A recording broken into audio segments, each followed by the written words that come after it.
Hey everybody, welcome into Grand Isaac Tarot, where I'm going to teach you today all about the Major Arcana and how they correspond to all the 22 major or Hebrew letters. And then when you realize and understand the spiritual meaning of the Hebrew letter, then you understand and how to interpret the true meaning of the Major Arcana card. And right now I'll go down the whole list of all the 22, starting from the top, and just about the seed level of the meaning of the Hebrew letter. And basically, that's all you need to know whenever you do a reading. And I know later we'll talk about the major details and all about the symbolism, esoteric meanings, and history and all that. But right now, I'll just do the seed level of the Hebrew letter and how it's portrayed in the illustrations on the major arcana cards. So that being said, let's start from the top. So we got the Fool card. The Fool card is connected to the Hebrew letter Aleph. And Aleph means ox. And so think about someone who's bullheaded and they're just full of heart.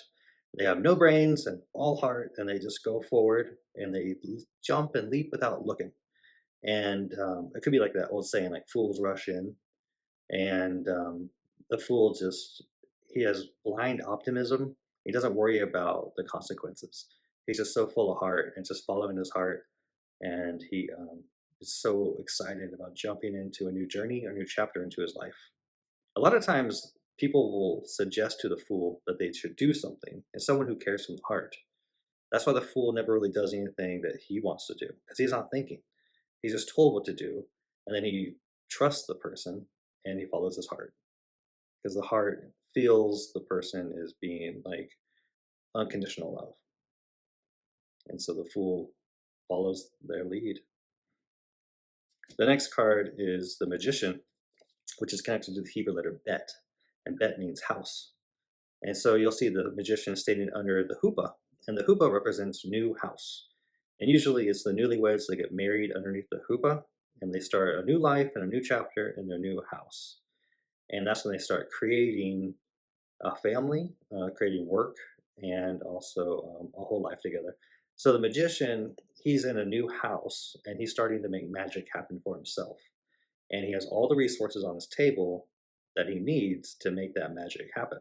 This can happen in a literal his house, or it could be like his new office location, and it's like his home away from home. But he's an evolved person who becomes a channel for the light of the creator, and he can make those big ideas into manifest.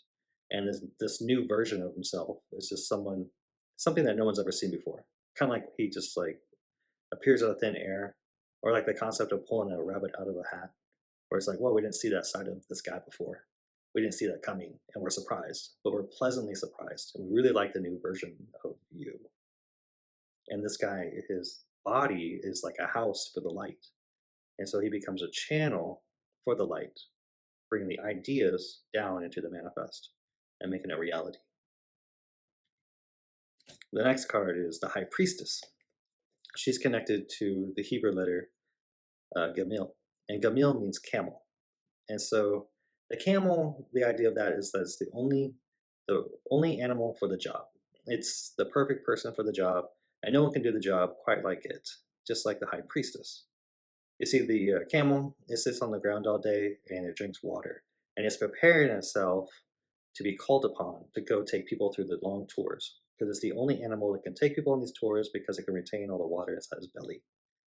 And just like this high priestess, she's the only one that can go into the temple on Yom Kippur and be inside the holiest of holies and do the rituals. And only one person can go in, only one day of the year, and they have to be pure of heart. And so she's been preparing to be called upon for service. And that's the whole takeaway of this card, is being called upon and be on the receiving end. And someone choosing you because you're the chosen one, or you're the perfect one, or no one can do the job quite like you. And then the next card is number 3, the Empress. And the Empress is connected to the Hebrew letter Dalet. And Dalet means door.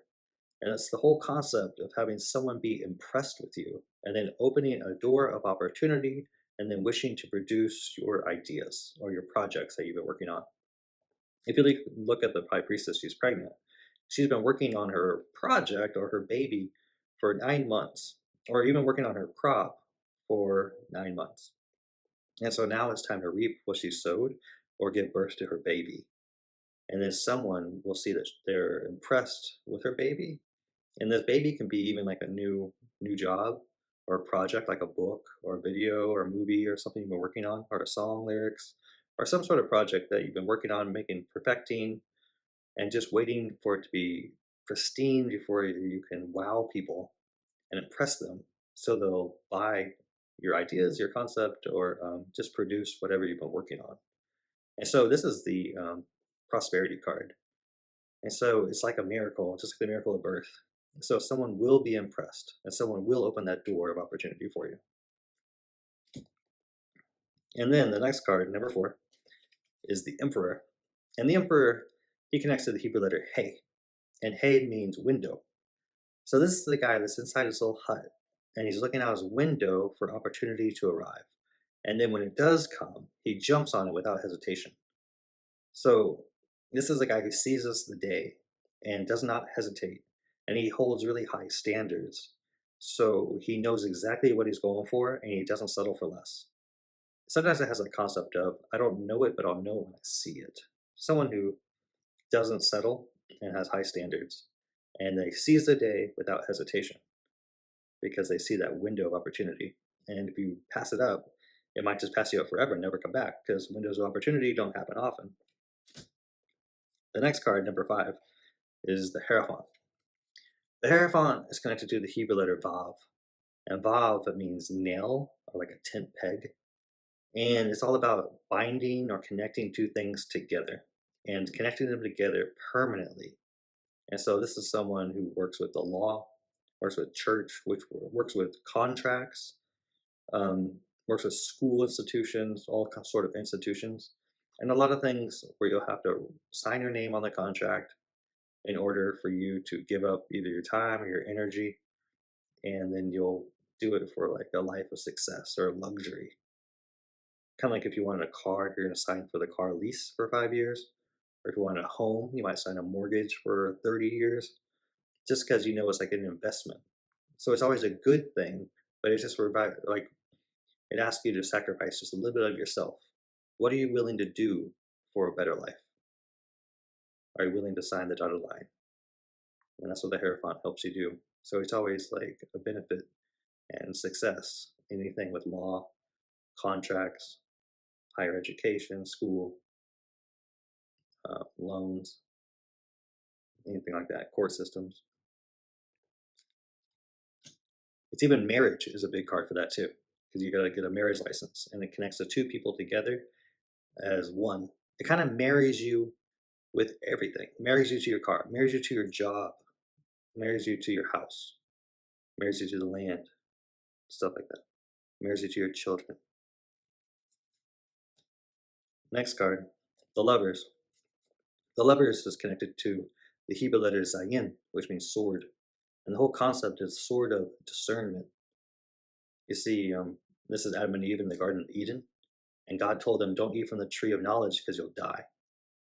But he only told Adam that. And then years later, Eve was created out of Adam's rib. And God never told Eve that she couldn't eat from the tree. But Eve like felt in her gut and through her intuitive instincts that she could eat from the tree and not die. And so she goes over to the tree. There's a snake in the tree, and the snake tells her like, "You really think you're gonna die? You're not gonna die." And she's like, "Yeah, my gut. I don't feel like I'm gonna die." And she ate from the tree, and she didn't die. And so then she got Adam to eat after her, and Adam followed her and her example because she trusted her gut and she had uh, instincts and intuitive, and she used her sense of discernment. And then they did get kicked out of the garden, but then God sent the angel Raziel, and he was the one that guided them and taught them how to survive and be prosperous in the real world outside the garden, and even gave them a book called the Book of the Angel Raziel, which is kind of like a guidebook manual of how to live into the world and survive and be abundant and prosperous. But it's all about trusting your gut, taking the risk, and the risk always paying off.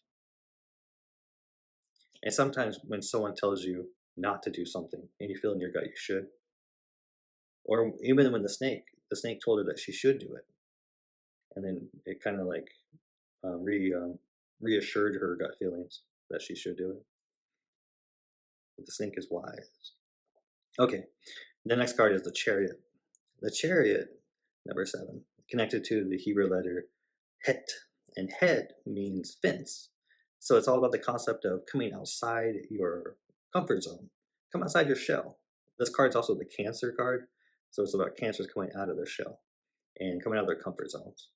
And so this is cancers are always all about groups, communities, or team, very patriotic, very loyal, and fraternity kind of vibes.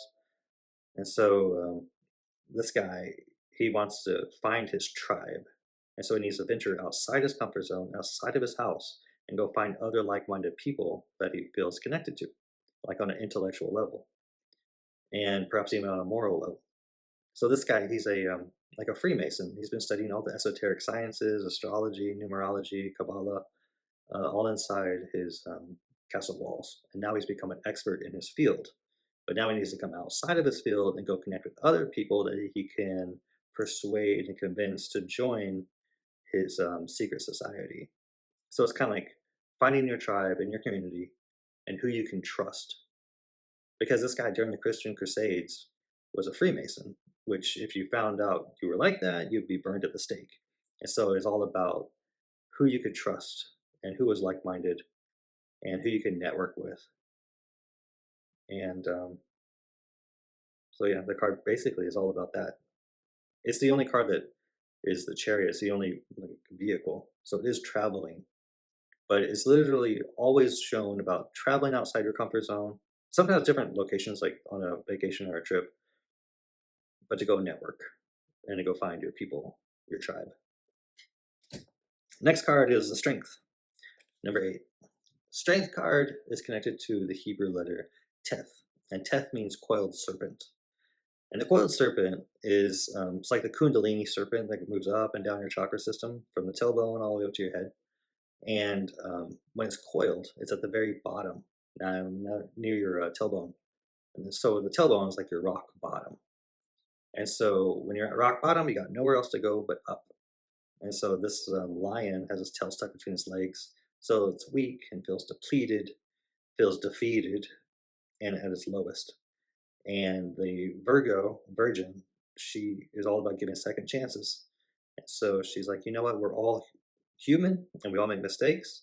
And I will help you lift back up and gain your confidence and your self esteem and self worth and get you back on your feet and boost you back up again. And then raise your Kundalini serpent. So I'll raise you back up. So it's always about having someone being kind of caught red-handed or just doing something that crushes their reputation or their self-worth, and then they just promise not to ever like go back once you hit rock bottom. That's just a big shift and big change, and you ask for help and you promise not to make the same mistakes that got you back to that situation in the first place. The next card is the Hermit, number 9. And this is also the Virgo card. So Virgos are just infamous for about giving infinity second chances. And so this is the guy that always gives second chances. And it's connected to the Hebrew letter Yod. And Yod is the fire in the beginning of all God's creation. And it has a numerical value of 10. So think of this guy as Moses on Mount Sinai, who is getting the 10 commandments from the hand or finger of God. And Yod means finger or hand. And it was God's hand and finger that was a flame that forged the 10 commandments inside the stones. And so the whole story about giving second chances is where Moses went up to the Mount Sinai, got the 10 commandments, and then he brought them down to the Israelites. And the Israelites denied Moses or the 10 commandments, and they said that they already had that golden calf, and they don't need Moses or his God. And so Moses got so angry that he broke the commandments on the ground, and then he vowed to never come back, to walk away and turn his back on his people who turned their back on him. But then God said, Moses, why don't you just give us some time, go back up to the mountain and get your head straight. And perhaps it was the wrong timing. So go make another set of commandments. And when you return back to your people, it'll be the right time and they'll be ready and open and more understanding. And then y'all can reconnect as one and be on the same page where be seen and feel valued, and they will want you in their lives and vice versa. So always about second chances. And the second time you go back and ask, the answer will be yes. And sometimes you just need time alone to get your head straight and figure out the solutions to the problems.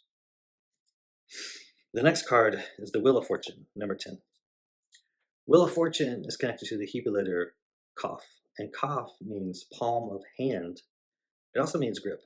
But think about the palm of hand, reaching out to someone who is lost or needs help, and you just show up at the right time in their lives when they need you the most, and they're almost desperate for your help.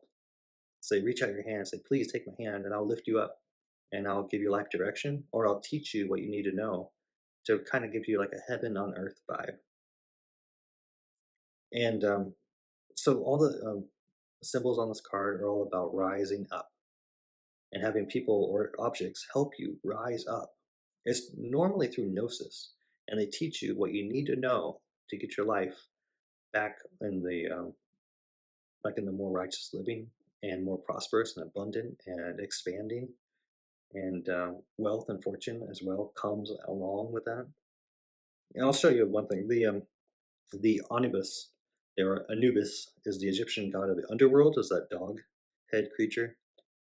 And in the Egyptian mythology, you'll have someone die, and they're not in heaven and they're not in hell. They're like in this in-between place where it's just like kind of dark and full of mist, and they just are lost and they're scared. And then outside of the mist comes this dog-headed creature with his he reaches out his hand. He says, "Take my hand, I will take you and show you what you need to do to get into heaven." And so, according to the myth, that you got to go through heaven through the gate. But in order to get through the gate, you got to get your heart as light as this feather. And the Anubis is the one that teaches you how to do it. And so he gets you into heaven. And he's like, I get all the souls into heaven. So it's about kind of being like an earth angel. So you come into other people's life when they need you the most, and you bring heaven to earth for them. All right. Next card is the Justice card, number 11. And it connects to the Hebrew letter Lamed. And Lamed means ox goad, just like a shepherd's staff. And think about the letter. It's the tallest of all the Hebrew letters. And it also sits in the middle of the Hebrew alphabet. And because of that, it's known as the heart. So with big heart, it rises above all the rest, and then takes everybody under his wing and protects them and stands up for them and becomes like a shepherd to the flock. And the Hebrew letter for heart is Lev, and Lev starts with Lamed. And so it's just someone who leaves a big heart and treats everyone with justice and stands up for the ones who cannot stand up for themselves. He becomes a hero, and people choose to follow you, and they're really proud and happy to follow you. And this card can be like an entrepreneur a lot of times, or like a social worker, or someone who protects the community or a group, a teacher. Think about all the wise men in the Bible. They always had that staff. Even Jesus was a shepherd. Moses, Abraham, they always had that the staff. And so it just shows that you're also a shepherd to the flock. You're a leader among men and not the follower. The next card is the Hangman. Hangman is connected to the Hebrew letter Mem, which means water. And essentially it's all about stepping into your flow. And so he hangs by the T, which is the Hebrew letter Tav. And Tav signifies truth. And Tav is ruled by the planet Saturn. And Saturn is the lord of time. So he hangs by his truth, and he just realizes it takes time for other people to kind of readjust or enable or just not care or get used to his new truth. And the new truth helps him step into his flow and into his own authenticity. And it might betray those people that try to fit him in a certain mold. And he steps outside the mold and doesn't conform and does things his way. And then it just takes time for other people to adjust to that. And it also takes the time for this hanged man to get used to the new version, and also being independent and stepping into his flow, doing things his way. And sometimes you got to do it alone, but you're setting the example for others to follow in your footsteps later, and it gives them the strength to stand up and step into their own flow, break free from conformity or mediocrity. Amen. It's always like a sense of betrayal a little way, because people got you all figured out, they got you inside a mold, but you're like, you know what? That's not me, and that's not my beliefs anymore. I think I'm going to do my own thing. That sort of thing. The next card, number 13, is the Death card. Connects to the Hebrew letter Nun, which means fish. And this is a Scorpio card, but it's also a lot with the Pisces kind of vibe and just water signs in general. But think about the two Pisces fish, how they are two swimming in circles around each other, and they enable each other, and they have fun, and they laugh, and they agree, and they kind of just go with each other's flow. And then they start going so fast that if you were to look down at these two fish, the two become one. And they kind of are on the same wavelength, on the same page, and they think alike, and they kind of finish each other's sentences. They became one. So that's basic concept of every single symbol on this whole card, where you have the two that are separated.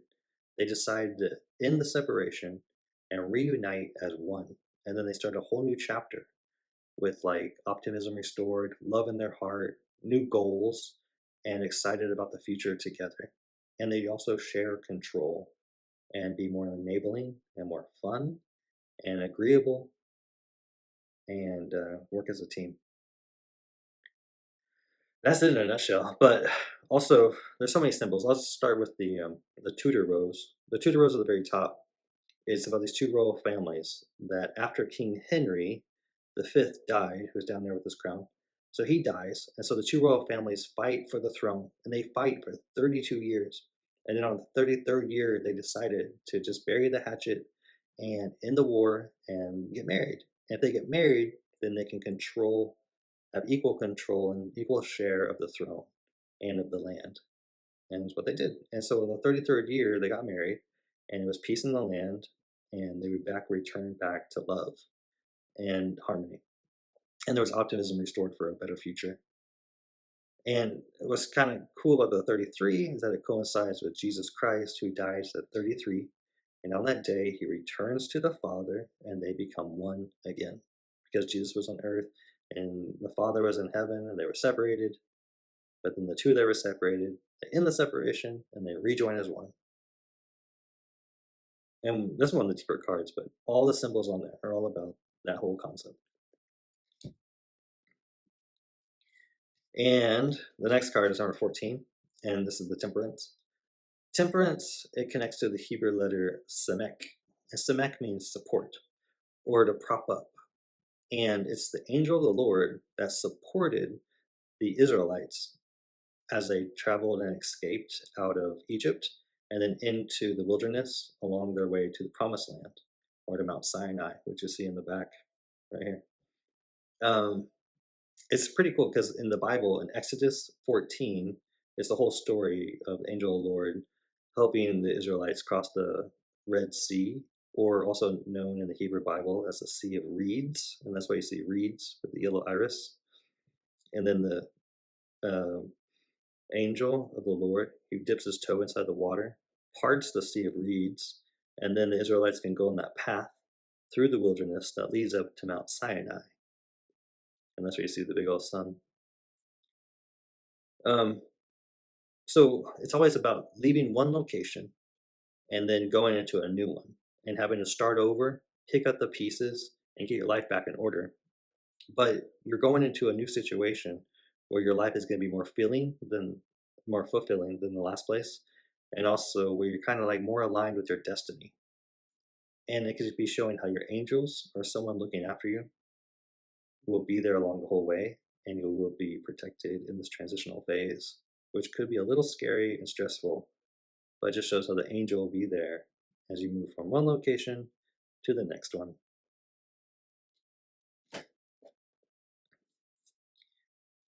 and he'll support you like Simic. And then we have the devil card, number 15. The devil is maybe like the most complex card in the whole entire deck, but um, I'll try to keep it simple just for this video. There's the Hebrew letter is ayin, and ayin means eye or to see. And you'll see how the devil has the inverted pentagram over his eye, and it says third eye. So it's about connecting to your third eye awareness or consciousness, and seeing into the spirit, seeing into the spirit of all things, and the higher awareness of things beyond our uh, third dimension of reality. So, where do I start? In this card, it's connected to the Jewish holiday of Yom Kippur. And Yom Kippur is the only day out of the year where the devil or Hasatan has no influence and no power on that day. And in Hebrew, the word Hasatan has a numerical value of 364, which is one day less than 365 days of the year. And so it's on that day of Yom Kippur, the devil has no power or influence on that day. So it just shows how God chooses the day to come judge his people on a day he knows there will be no devil. And there's no one having any bad judgments or influence by the devil. And it's also 10 days after Rosh Hashanah, which is the karmic reset. And so in these 10 days leading up to Yom Kippur, no one has time to accumulate any new karma. So the people are perfect and there's no devil on the planet. And so this is the day that God can be one with mankind, because God cannot exist in the presence of evil. So this is the only day out of the year where there is no evil. And so it just shows how God always gives you blessings all the time and always gives you mercy. So when you're in this third dimensional plane and you have bad experiences or things happen to you that are unwanted, you just got to think to yourself and using your third eye consciousness of what blessing in disguise am I not seeing here? Knowing that God gives you blessings all the time.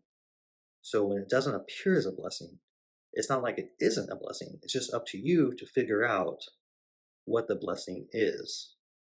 And you usually can do that is when you take a pause, take a breath, and just take a moment to think rationally and connect to your subconscious and not freak out.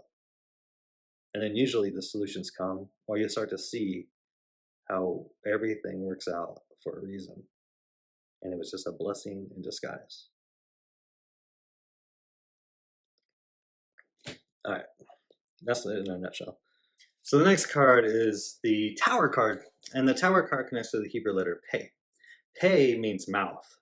And so it's God's mouth that told the Israelites that they had a plan to escape Egypt. And they escaped Egypt on the 1st of Aries, which is the beginning of the biblical calendar and the astrological calendar. And so this card is the Aries card, the beginning of Aries, and it goes along with the Passover on the new moon of Aries, when God told the people that they have a plan to escape. And so the card is about hearing good news that allows you to escape a situation that you feel kind of trapped in, or just like you're not fulfilling your life purpose, you know? And so then you have a way out, and that could be really good news. And so the card is about hearing good news, but it's also about keeping the good news private because you don't want to spill the beans. There's these cards loosely based on the Paris de Marseille cards, and the cards do show there's a castle, a tower, and it's just beans are coming out of it. Don't spill the beans. And so it's if you have a really good idea and you have all these aspirations to make it so and manifest it, it's good just to keep it to yourself, or only tell the people that you trust, or people that will back you up in your dreams and not crush your spirit. Kind of like this is the spiritual tower, and everything's off balance and coming down because they spilled the beans. Also, in the Israelite story, how they were told that the escape would be on the full moon, which is 2 weeks after the new moon on the 1st of the month. So 2 weeks they had keep this really good news of escape a secret, because you didn't want the Egyptian people to find out. And so it's like they didn't want to tell anybody they didn't trust. It wasn't in their like circle of trust. So it's like don't spill the beans, and also it's about escaping out of a bad situation or living situation or location, and then you get to go into a new one where you get to really fulfill your destiny, life purpose, and where life is more fulfilling and has more meaning. The next card is the star, and the star card, number 17, is connected to the Hebrew letter Sadi, and Sadi means fishhook. And so this is the Virgin Isis, uh, Egyptian god Isis, and she tosses her astrological fishhook up into the astral waters, and she tries to catch a brilliant idea, and then she channels it down into the world where she makes these income streams. And the little bird in the back tree is an ibis, which is also a symbol for Isis, but it's also a symbol for Thoth. And Thoth was um, everybody's mentor, even Isis's mentor. And he taught everybody everything. And so she tells Isis, go out into the real world and go practice what I taught you. And if you ever need me, I'm right behind you, or I'm just like a phone call away. I got your back. Not like a micromanager would. And just like it's about communicating with people that are not face to face. Even Isis, she communicates to her higher self, which is not there, not face to face. And also, she communicates with her mentor, who's behind her, so from afar. And like in a practical sense, it could be like communicating with a mentor or somebody who is not face to face, like through a phone, through text messages, emails, or like even watching a video like this.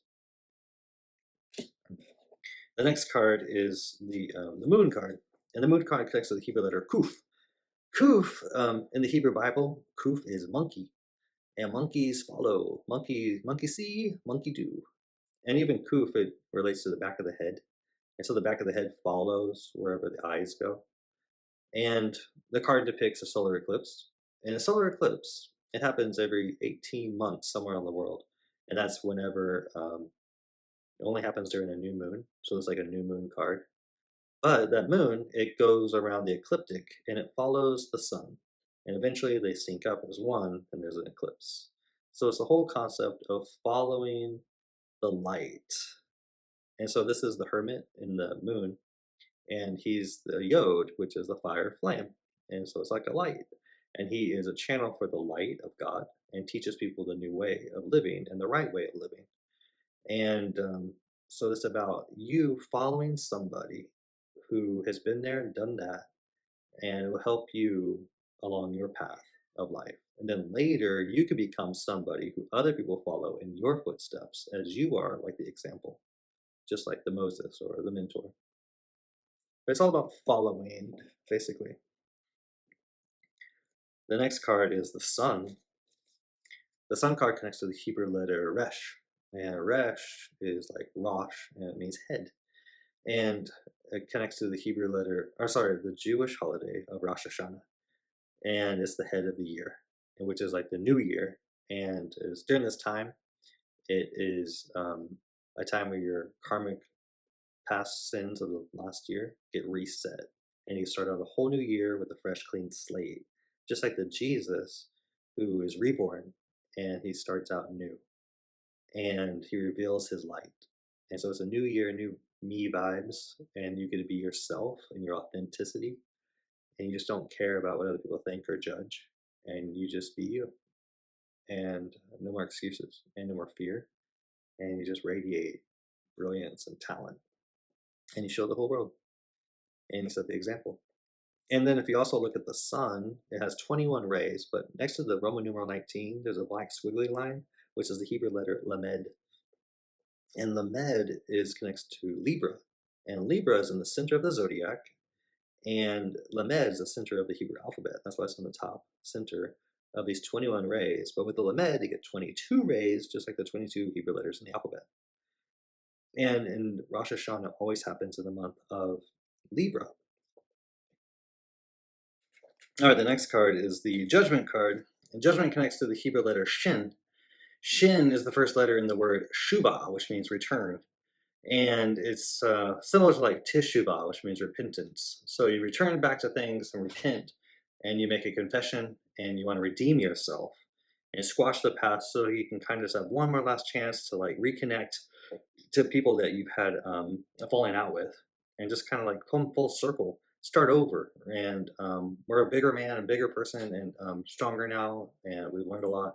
We just want to come back and like make it right and put the past behind us and squash whatever the separation, whatever the reason was that we kept us separated.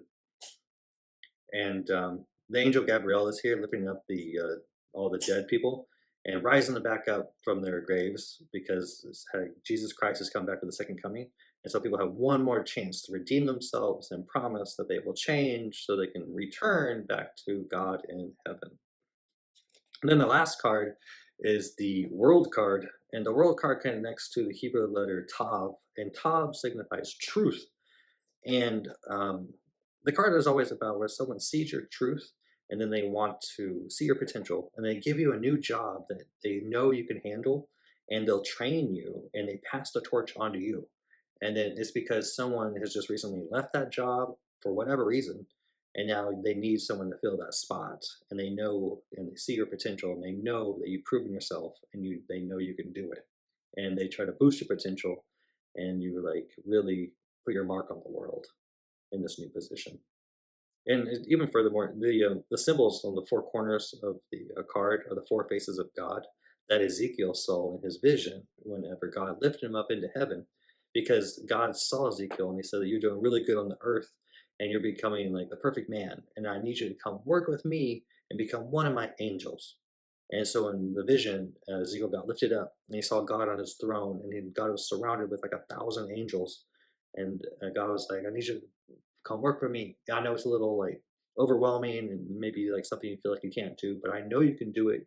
And I see your potential and I'll train you. Don't worry about it. We'll get you into the new job and you can take someone else's spot who just left or for whatever reason. They're moving up and moving out and we need someone to fill their spot and you're the perfect one. And so now we're passing the torch, just like Sophia right here is passing the torch.